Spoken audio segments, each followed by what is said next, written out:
باب مثل الدنيا في الآخرة. وقوله تعالى: إنما الحياة الدنيا لعب ولهو وزينة وتفاخر بينكم وتكاثر في الأموال والأولاد كمثل غيث أعجب الكفار نباته ثم يهيج فتراه مصفرا ثم يكون حطاما وفي الآخرة عذاب شديد ومغفرة من الله ورضوان وما الحياة الدنيا إلا متاع الغرور. حدثنا عبد الله بن مسلمة حدثنا عبد العزيز بن أبي حازم عن أبيه عن سهل قال: سمعت النبي صلى الله عليه وسلم يقول: موضع صوت في الجنة خير من الدنيا وما فيها، ولغدوة في سبيل الله أو روحة خير من الدنيا، ولغدوة في سبيل الله أو روحة خير من الدنيا وما فيها. باب ہے یہ دوسرا باب، ایسے ہی ہے نا. حدیثیں پہلے باب میں ہم نے 3 پڑھی ہیں، لیکن باب جو ہے وہ ابھی دوسرا ہے. پہلے باب کے نیچے 3 حدیثیں تھیں، اب نیا باب شروع ہو رہا ہے. باب مثل الدنیا فی الآخرہ.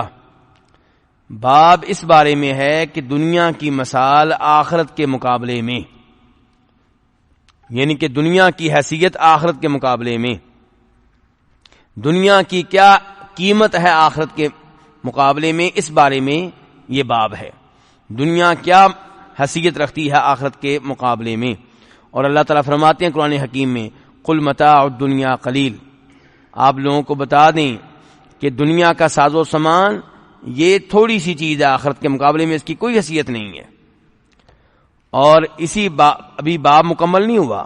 باب کا پہلا حصہ ہے باب مثل الدنیا فی الآخرہ، دوسرا حصہ کیا ہے؟ وقولہ تعالی.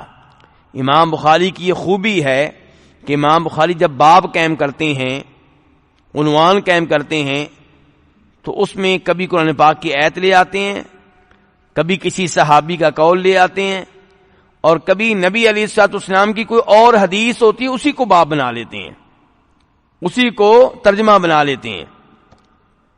تو یہاں پہ باب کا جو پہلا حصہ ہے وہ بھی امام بخاری نے ایک حدیث سے لیا ہے جو مسلم شریف میں آتی ہے، اور جو دوسرا حصہ ہے وہ قرآن پاک کی آیت ہے کہ اللہ تعالیٰ فرماتے ہیں: انما الحیات الدنیا لعب ولہو.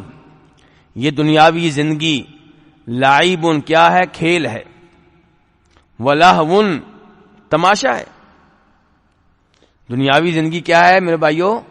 کھیل ہے اور تماشا ہے.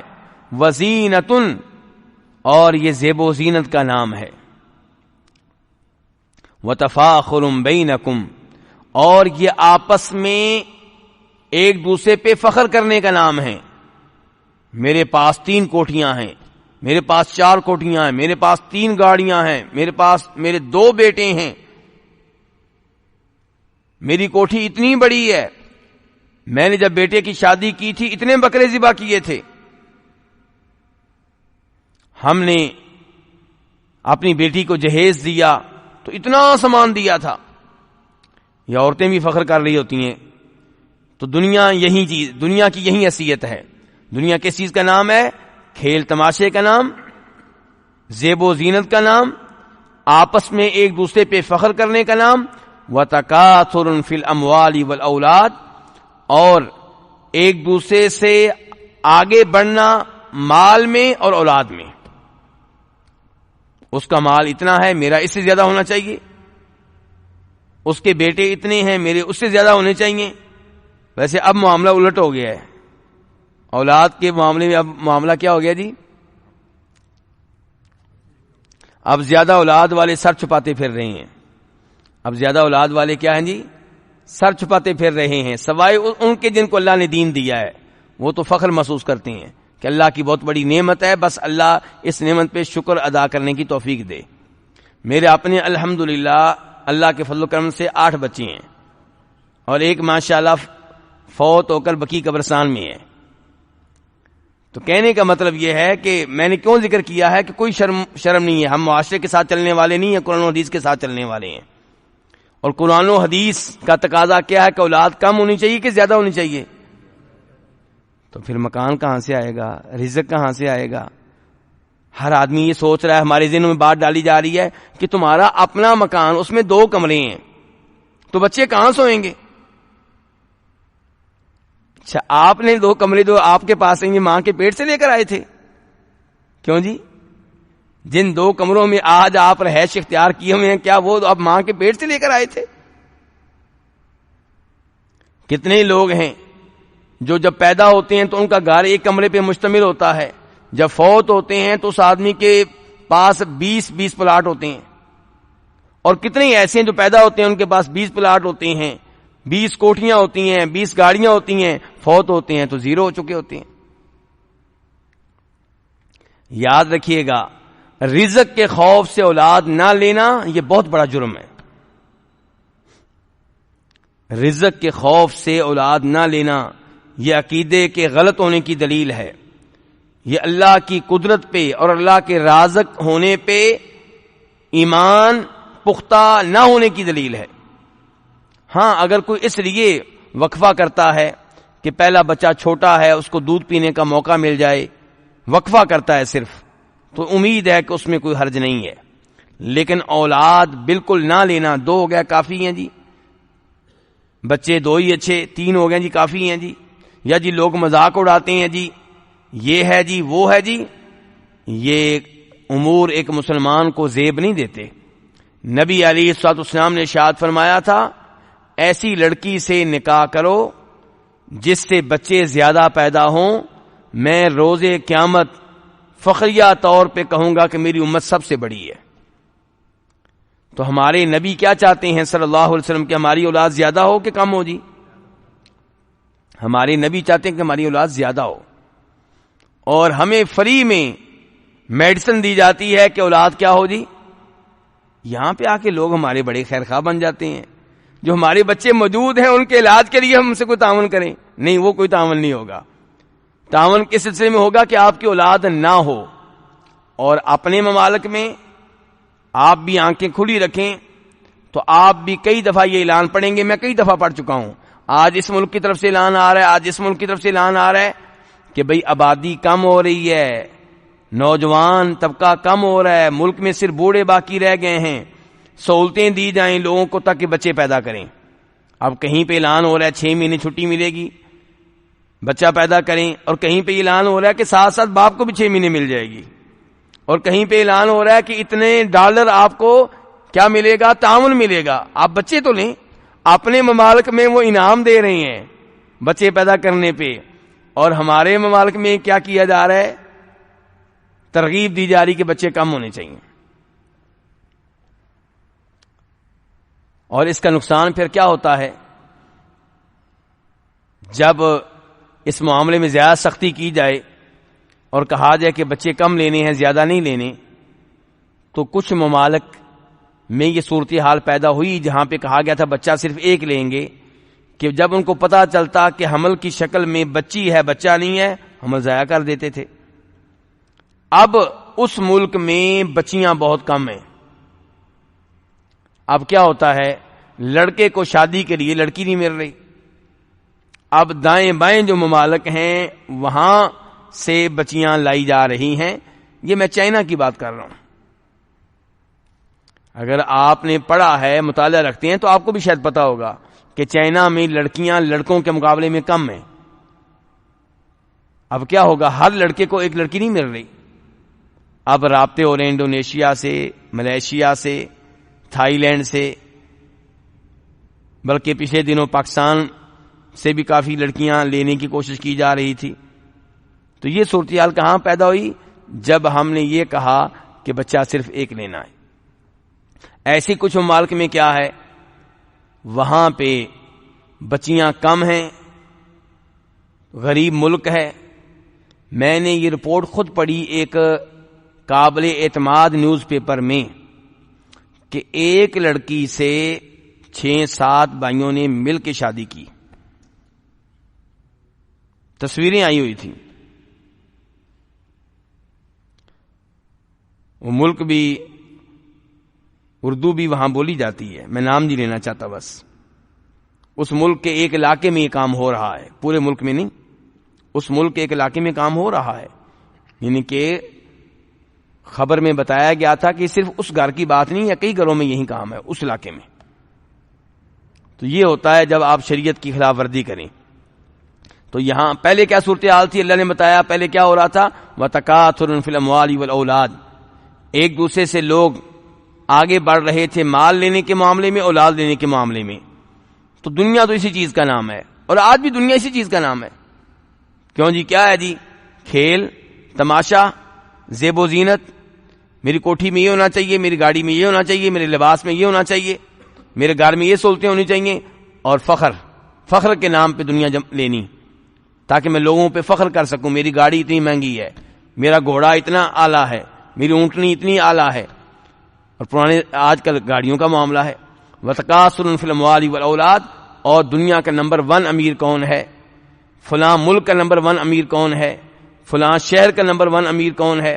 کم از کم مجھے اپنے شہر کا نمبر 1 امیر ہونا چاہیے، کم از کم مجھے اپنے گاؤں میں سب سے آگے مال و دولت میں ہونا چاہیے. یہ ہے جی دنیا. اللہ تعالیٰ کہتے ہیں دنیا کی مثال کمثل غیث، اس بارش کی طرح ہے. اعجب الکفار نباتہ، جس بارش سے پیدا ہونے والی فصل، جس بارش سے پیدا ہونے والی کھیتی اچھی لگتی ہے. کس کو؟ الکفار. کس کو اچھی لگتی ہے جی؟ کفار کو. ایک اس کا مطلب یہ بیان کیا گیا کہ کفار کا معنی یہاں پہ کفار ہی ہے. دوسرا کہا گیا کہ یہاں کفار سے مراد ہے کسان. کافر کا لفظ کسان کے اوپر بولا جاتا ہے. تو دوسری تفسیر یہ کی گئی ہے کہ کفار سے مراد یہاں پہ کون ہے جی؟ کسان. کسان کو اپنی فصل اچھی لگتی ہے، فصل لہلہا رہی ہے، سرسبز و شاداب اپنی زمین اس کو اچھی لگ رہی ہے کہ یہاں سے مجھے بڑا مال ملے گا، یہ فصل کاٹوں گا گھر میں بڑا مال آئے گا. ثم یہیج، پھر وہ فصل، وہ کھیتی پک جاتی ہے، تیار ہو جاتی ہے. فتراہ مصفرا، آپ اس کو دیکھتے ہیں کہ وہ زرد ہو چکی ہے. ثم یکون حطاما، پھر وہ ریزہ ریزہ ہو جاتی ہے، چورا بن جاتی ہے. آفت آئی، کوئی آندھی آئی، کوئی طوفان آیا، آگ لگ گئی، کوئی مسئلہ ہو گیا، اب وہ کیا ہو چکی ہے؟ چورا بن چکی ہے، ریزہ ریزہ ہو چکی ہے. تو کیا مالک کو اس میں سے کچھ ملا؟ یہ دنیا ایسے ہی اللہ تعالیٰ کہہ رہے ہیں. اللہ تعالیٰ کہہ رہے ہیں یہ دنیا ایسے ہی ہے جیسے وہ فصل، اس کو دیکھ کے 4 دن اس کا مالک خوش ہوتا ہے، فخر کرتا ہے، منصوبے بناتا ہے لمبے چوڑے، فصل کاٹوں گا، پھر میں اپنا مکان بناؤں گا، بیٹی کی شادی کروں گا، بیٹے کی شادی کروں گا، اس سے ایک بیل خریدوں گا، اس سے ایک گدھا خریدوں گا. بڑے لمبے چوڑے اس کے منصوبے ہیں. لیکن کیا اس کے منصوبے پورے ہوتے ہیں؟ اس کی خواہشیں پوری ہوتی ہیں؟ کیا یہ فصل باقی رہتی ہے؟ ختم ہو جاتی ہے. دنیا ایسے ہی ہے. دنیا کی اتنی کو حیثیت ہے، اس سے زیادہ حیثیت نہیں ہے دنیا کی. اللہ تعالیٰ فرماتے ہیں وَفِي الْآخِرَةِ عَذَابٌ شَدِيدٌ، ایسے لوگ جو دنیا کے دھوکے میں پڑے ہوئے ہیں، دنیا کی زیب و زینت میں پڑے ہوئے ہیں اور دنیا کے پیچھے لگے ہوئے ہیں، دین سے اعراض کر رہے ہیں، ایمان سے اعراض کر رہے ہیں. وَفِي الْآخِرَةِ عَذَابٌ شَدِيدٌ، آخرت میں ان کے لیے عذاب شدید ہے، سخت ترین اللہ کا عذاب ان کا منتظر ہے. وَمَغْفِرَةٌ مِّنَ اللَّهِ وَرِضْوَانٌ، دوسری جانب آخرت میں ایک اور چیز بھی ہے. وہ کیا؟ اللہ کی طرف سے مغفرت اور اللہ کی رضا. یہ کن کے لیے ہے؟ جو دنیا کے دھوکے میں نہ آئیں، جو دنیا میں بھی توجہ آخرت پہ رکھیں، ایمان لے کر آئیں، کفر و شرک سے دور رہیں، سود سے دور رہیں، کبیرہ گناہوں سے دور رہیں، بدکاری سے دور رہیں، دین کے مطابق خود بھی چلیں، اولاد کو بھی چلائیں. تو ان کے لیے کیا ہے؟ اللہ کی طرف سے مغفرت ہے، ورضوان، اور اللہ کی رضا ہے. وَمَا الْحَيَاةُ الدُّنْيَا إِلَّا مَتَاعُ الْغُرُورِ، دنیاوی زندگی کیا ہے؟ یہ نہیں ہے مگر دھوکے کا ساز و سامان. دنیاوی زندگی صرف دھوکے کا ساز و سامان ہے، اس سے بڑھ کر کچھ نہیں ہے. یہ آیت جو یہاں پہ امام بخاری لے کر آئے ہیں یہ سورہ حدید کی ہے، سورہ حدید کی آیت نمبر 20. تو اس کا آپ بعد میں بھی مطالعہ کر لیجئے گا. یہ آیت چیخ کر بتا رہی ہے کہ دنیا کی بجائے توجہ زیادہ کس پہ دیں؟ آخرت پہ دیں. یہ دنیا امتحان کی جگہ ہے، یہاں سے اپنی آخرت بنائیں. جو یہاں کریں گے کل کو وہی پھل آپ کاٹیں گے، وہی فصل آپ کاٹیں گے. اس کے بعد امام بخاری حدیث لے کر آئے ہیں. آیت کے بعد کہتے ہیں ہمیں حدیث بیان کی عبداللہ بن مسلمہ القانبی نے، اور وہ کہتے تھے ہمیں حدیث بیان کی عبدالعزیز بن ابی حازم نے، اور وہ حدیث روایت کرتے ہیں عبدالعزیز بن حازم ان ابی ہی اپنے باپ سے. باپ کا نام کیا ہے؟ ابو حازم سلمہ بن دینار، ابو حازم سلمہ بن دینار. اور وہ حدیث روایت کرتے ہیں کس سے؟ سہل سے. سہل کون ہے؟ یہ صحابی ہیں، ان کے نام پہلے گزرا ہے ایک حدیث پہلے، سہل بن سعد الساعدی. کیا نام ہے؟ سہل بن سعد الساعدی. اور یہاں پہ کتنے راوی ہیں جی؟ یہاں پہ بھی 4 ہیں. تو سہل بن سعد الساعدی کہتے ہیں کہ میں نے نبی علیہ الصلوۃ والسلام کو یہ کہتے ہوئے سنا، موضع صوت فی الجنہ، جنت میں ایک کوڑے کے برابر جگہ. کوڑا کتنا کو ہوتا ہے جی؟ اور اتنا ہی ہوتا ہے نا کوڑا. تو جنت میں ایک کوڑے کے برابر جگہ خیر، بہتر ہے، افضل ہے، من الدنیا وما فیہا، ساری دنیا سے اور دنیا کی جتنی نعمتیں ہیں ان سب سے. میرے بھائیوں دیکھیں دنیا کی کیا حیثیت ہے. نبی علیہ السلام فرما رہے ہیں دنیا اور دنیا میں جتنے خزانے ہیں، جتنی نعمتیں ہیں، جتنی چیزیں آپ کو پیاری لگتی ہیں، گویا کہ دنیا کے سارے ہیلی کاپٹر، دنیا کی ساری گاڑیاں، دنیا کی ساری کوٹھیاں، دنیا کی سب حسین و جمیل عورتیں. اور کیا ہوتا ہے جی دنیا میں؟ ساری نعمتیں آپ گن لیں، ان کو ایک سائڈ پہ رکھیں، اور جنت کی آپ کو جگہ کتنی مل جائے؟ ایک کوڑے کے برابر. جنت میں جگہ ایک کوڑے کے برابر، دنیا اور جو کچھ دنیا میں ہے سب سے بہتر ہے. اب بتائیے بیوقوف وہ ہیں جو دنیا کی وجہ سے نمازیں ضائع کرتے ہیں، دنیا کی وجہ سے حرام کماتے ہیں، یا وہ بیوقوف ہیں جو تھوڑی سی حلال کمائی پہ اکتفا کر کے نمازیں ٹائم پہ پڑھتے ہیں، شریعت پہ عمل کرتے ہیں، حرام سے بچنے کی کوشش کرتے ہیں. یقیناً وہ بیوقوف ہیں جنہوں نے دنیا پہ اتنی توجہ دے ڈالی کہ آخرت ہی کو بھول گئے. دنیا آپ لیجئے اتنی جس سے یہ دنیا گزر سکے، اور اتنی دنیا لیجئے جس سے آپ آخرت کی تیاری کر سکیں. لیکن دنیا کے پیچھے اس قدر پڑ جانا کہ آپ نمازیں 5 وقت کی جماعت کے ساتھ نہ پڑھ سکیں، رمضان میں 30 دن کے روزے نہ رکھ سکیں، دنیا کے پیچھے اس قدر پڑ جانا کہ دنیا کی خاطر آپ سود لیں اور اللہ سے اعلان جنگ کریں، یقیناً یہ بیوقوفی ہے، یہ حماقت ہے، اور اس سے بعد آ جانا چاہیے. یہ احادیث ہمیں پیغام دے رہی ہیں. اللہ کے رسول فرما رہے ہیں جنت میں ایک کوڑے کے برابر جگہ، دنیا وما فیہا، اور جو دنیا میں نعمتیں ہیں ان سب سے ہی بہتر ہیں. وَلَغَدْوَةٌ فِي سَبِيلِ اللَّهِ، اور صبح اللہ کی راہ میں چلنا. صبح چلنا کس کی راہ میں؟ اللہ کی راہ میں. او روحۃ، یا شام کو چلنا اللہ کی راہ میں، یہ بھی دنیا اور جو دنیا میں نعمتیں ہیں ان سے بہتر ہے. اللہ کی راہ میں جہاد کے لیے آپ کو چلنا پڑے صبح کے ٹائم یا شام کے ٹائم، یا کسی اور موقع پہ آپ کو اللہ کی راہ میں چلنا پڑے، تو یہ دنیا و ما فیہا سے بہتر ہے. تو یہاں پہ بھی ہماری توجہ مبذول کروائی جا رہی ہے. کس جانب؟ آخرت کی جانب، جنت کی جانب. اور احادیث یہ پیغام دے رہی ہیں کہ دنیا پہ اتنی توجہ دیں جتنی دنیا کی حیثیت ہے، اس سے زیادہ نہیں۔ نبی علیہ الصلوۃ والسلام ایک اور حدیث میں ارشاد فرماتے ہیں کہ دنیا کی حیثیت کیا ہے، اس کا آپ اندازہ یوں کریں، توجہ چاہوں گا آپ کی۔ آپ نے کہا کہ تم میں سے کوئی سمندر میں اپنی انگلی ڈالے، پھر انگلی باہر نکال لے، تو انگلی کے ساتھ کتنا پانی لگا ہوگا؟ سمندر کے مقابلے میں اس پانی کی کیا حیثیت ہے؟